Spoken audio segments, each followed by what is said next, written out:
Okay, now we go to our Philippines-China focus. And of course, Bobby, your opinion piece that came out in the Inquirer this past week, June 16th, is entitled, "Is Rody Ready for a Face-Off with the U.S.?" Rody, of course, is the incoming Duterte, President Rodrigo. Rodrigo Duterte. And what does this face-off mean? Do you expect like a boxing bout of Pacquiao versus whoever, as such kind of a face-off, or what kind of a face-off is this? This particular commentary that I wrote and published last June 16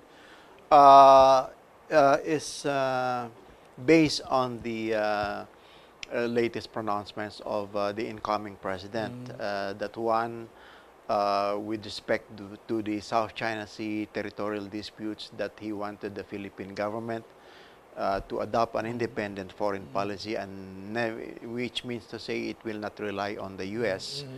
And that he also was critical of the fact that the Philippines remains to be, quote unquote, the lucky or the vassal state of the U.S.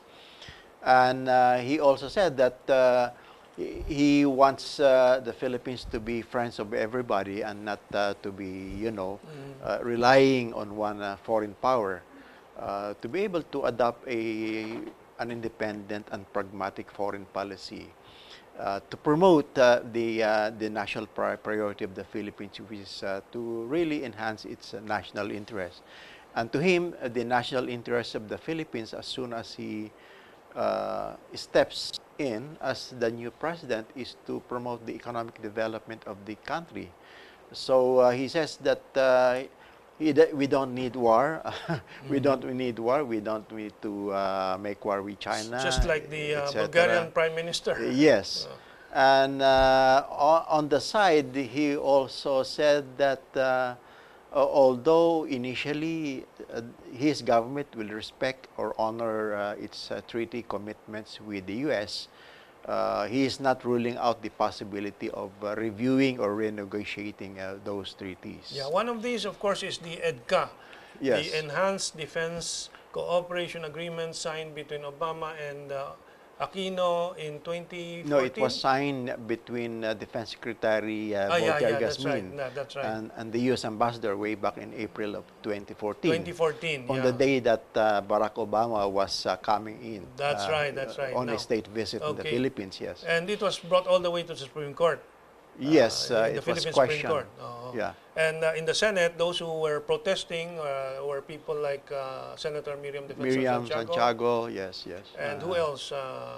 She was the most vocal. I think also Senator Chis Escudero agreed that it should, it needs the concurrence Of the and Senate. ratification of the Senate to make it a constitutional, a binding agreement. That's right. Yeah, and that is why earlier off the air, while we were waiting for the show taping to start, you said that this is just an executive agreement and therefore can be changed, rescinded, and abrogated. Some people use the term. I don't know what the correct legal term is. Yes.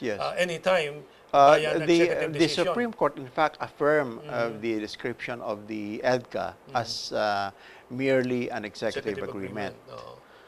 Without the concurrence of Congress, particularly the Senate. And that will technically allow a leeway by which the executive agreement alone, rather the executive department alone under Duterte can start reviewing and even adopt a final decision to abrogate this, what activists call a very onerous one-sided agreement. Yeah. Well, I recall during a press conference and discussion with the media, Ambassador Encomienda saying, well, some sectors, some parties are complaining about the reclamation projects of China in some of the features in the South China Sea. But the Americans have reclaimed the entire Philippines, and its bases here have multiplied from what previously was just 2 major bases to at least 8 that has been announced, and maybe more that is in the pipeline. Yes. Yeah. In fact, there has been a criticism that the U.S. has reoccupied as a colony again, the Philippines, by way of the EDCA, which practically allows the U.S. to, to enter the Philippines, any part of the Philippine territory, and without even being charged with fees to occupy several military facilities in the Philippines. No? Of course, there's uh, it is a military, it's a war situation for this That's thing right. to happen. But even the U.S., not nor even the Philippines, is saying that we have an enemy. That's why we are preparing this. So it really raises questions. What is this EDCA for? What is the entry of the U.S. Troops in the Philippines for? What is the so-called rebalancing strategy in Asia for? Yeah. Yeah. Well, so this brings me to this latest item in the news of Justice Carpio in a lecture or a talk to the Trident Defense Yeah. uh, Forum. Forum, Wow. which is again the latest among a series of foreign institutions coming in, such as in the past 2 weeks, they have been very vocal, the Center for Strategic and International Studies, with statements from Ernest Bauer and then from one of the institutions they support here, the Albert Del Rosario Institute, Yeah. ADRI. Yeah. Now, Justice Carpio here in this article says, justice bats for credible defense or face erasure. In other words, he's saying the Philippines should match China in military and naval capabilities. That is a budget of 150 billion US dollars versus $4 billion, a little less than $4 billion. Does Justice Carpio say, is Justice Carpio saying that we should now multiply by 15 times the Philippine defense budget to match China? Otherwise, we'll be erased from the face of this earth? Or, if I may bring up, retired General Vic Corpus doesn't want to come out in the forefront, but I think I can quote him in his lectures, from his lectures, and he says, in fact, these bases will be a magnet for retaliation in case a U.S.-China conflict starts, and that is Yeah. when we will be obliterated. Not only that, a magnet for ISIS attacks Also, in retaliation for American. That's right. That's right. Yeah. Yeah, Do operations. we really need this in the Middle to East? defend the interests of the Philippines? First of all, I would like to say that if I remember it correctly, this is the first time where an honorable member of the Supreme Court is engaging in political issues, no, where supposedly the constitutional mandate of associate justices in the Supreme Court is just to entertain petitions, interpret the Constitution according to the That's right, cases that that's are right. filed before them. And never has there been any historical antecedent or precedent where a member of the highest court of the land is openly, engaged in public advocacy. But of course, Justice Carpio and other judges will say that that is freedom of expression. Nobody should stop any Filipino citizen from, exercising his or her right to free speech. No, but of course. That really a member of the Supreme Court engaging in foreign policy issues is sending some wrong signals. Yeah, because there are constitutional because, issues. The only official signal of policy should be coming from the Philippine government, the executive department, and Yes, not from a Supreme Court Yeah. And- member. And Yeah. being a Supreme Court member, there are issues that come up that can affect the Influence. constitutional questions. An influence. And he, having spoken out, is already prejudiced if Yes, this yes. ever It comes will up. influence any decision on the part of the justice concerned. Yeah. And in the case of Justice Carpio, speaking on these issues, this is not just a ambush interview getting his comment. This is an organized, systematic presentation of his opinions on this matter over the past 3-4 years. This is not just one or two instances. This is uncountable number of formal lectures on this subject matter. So it's really an anomaly, an aberration. Well, anyway, that's Justice Carpio, but I think it would be more, at this point, important to really talk about the issues that he raised. That in the light of the imminent decision by the PCA, the UN PCA, the Permanent Court of Arbitration on the Maritime Disputes in South China Sea, where the justice says that the Philippines should prepare and should increase its defense, which, as I agree with you, that it can never be done, even within the next 20 years or even 50 years, vis-a-vis China. The best defense, really, whether against a looming, a looming engagement with China or any other country, is really national security. And national security is basically economic security. You can never develop an independent military, military capability without enhancing your own economic development. Countries that have stable security or national security are those countries that have been able to develop their, economic stability and industrial base, which will help sustain whatever defense program that you have. But here we are not really economically developed, and that really prompts all presidents since Ferdinand Marcos to really depend on the U.S. And the U.S. itself has always said, and we should recognize that reality, that it doesn't want to take sides as far as the maritime disputes is concerned, and has even denied that it is preparing war against China, and that it has made no categorical position that it will defend the Philippines against China. So what are we looking at this particular puzzle? Yes. Yeah. Now, the question that has arisen, and this is the point of contention now, even with the new or acting Department of Foreign Affairs Secretary, Yasay. Should the Philippines start bilateral talks or just negotiations in general with China even before the arbitration decision? Or should it, as Carpio and et al. Insist, should be after so that it can be used as a leverage? What is your opinion there? The Philippines had opened diplomatic relations with China sometime 1975. Renewed, and so it has been like 40 years. 41 years. 41 years of diplomatic relations with China.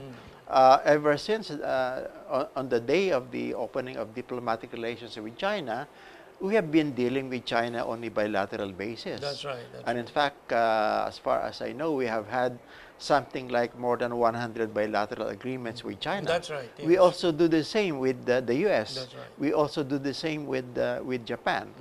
And therefore, I don't see any logic in this judgment and proposal that we should wait first for the tribunal to decide on the petition for arbitration filed by the Philippine government before we start talking with China on a bilateral relations basis.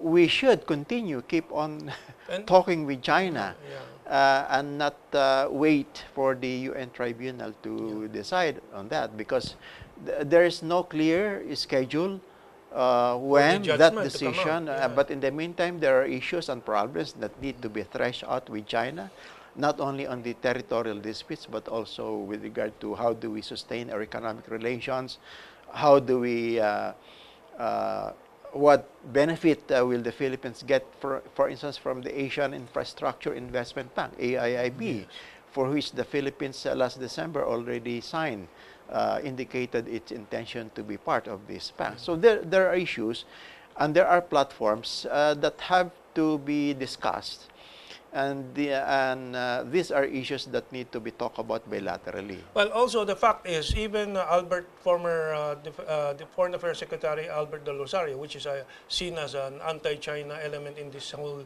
Yeah. affair, has said that even after the arbitration, the Philippines has talked to China also. Otherwise, there will be no resolution.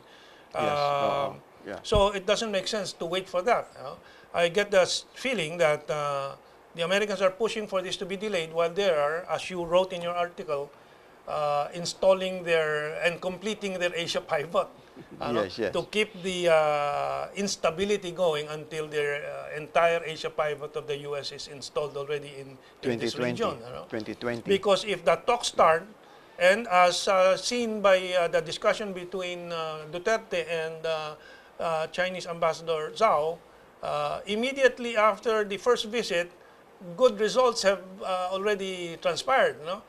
Filipino fishermen from Zambales and Pangasinan are free to fish again in the disputed area, one of the disputed area. What Yeah. if the talks start now and tomorrow China commits to fulfill the dream of Duterte to have the circumferential railway around Mindanao? That would scuttle all the questions about the relationship between China and the Philippines and launch a very progressive kind of relationship between the two. Yeah. That would completely obviate the arbitration and all these other controversies stirred up by some elements.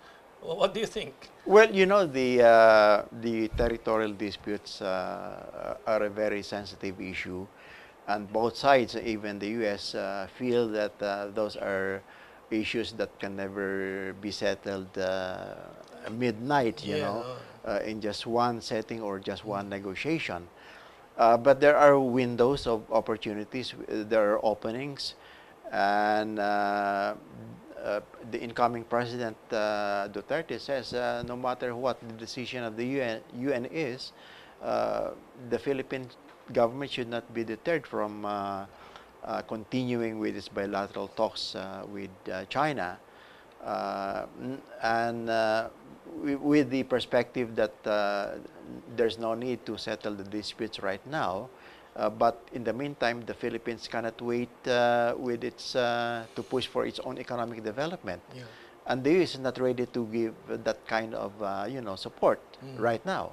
And do we want military support from the U.S. when the danger of conflict will just damage us and not the U.S. at all? So that's my question. We have 1 minute to the end of our discussion, where there's so much more to discuss.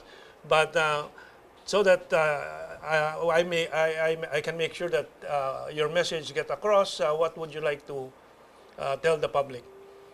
Um, I well, as even the outgoing president himself, Aquino, has agreed a few days ago that the incoming administration deserves the all-out support of the Filipino people.